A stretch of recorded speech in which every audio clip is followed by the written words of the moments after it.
បាទសួស្តីទាំងអស់គ្នានេះតាក់ទងមួយត្រេនរបស់យើងគឺ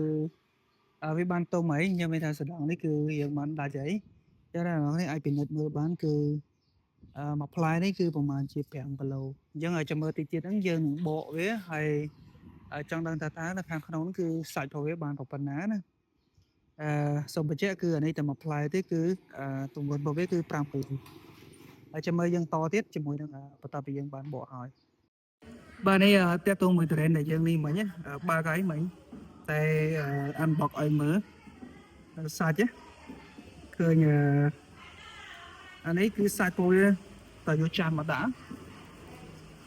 បង្ហាញប៉ុណ្្នឹងសិនហើយចាំមើលតិចទៀតនេះដាក់ក្នុងចានចាំមើលថតម្ដងទៀតទាំងគ្នានេះត្រេនគីឡូទាំងមូលមិញអានេះយើងកាត់បានបូកទាំងចាននោះអីសាច់របស់យើងគឺសាច់សុទ្ធបាន2គីឡូ2ខាំកន្លះព្រោះសាច់សុទ្ធនេះគឺវាថាយើងបូកទាំងចានដែលយើងផាត់ទាំងចានតិចទៀតទៅបើទៅបីជាគិតថានៅសល់2គីឡូនៅតែបានច្រើនសាច់សុទ្ធហ្នឹងណាអញ្ចឹងត្រេននេះវាសាច់បានច្រើនចឹងអរគុណច្រើន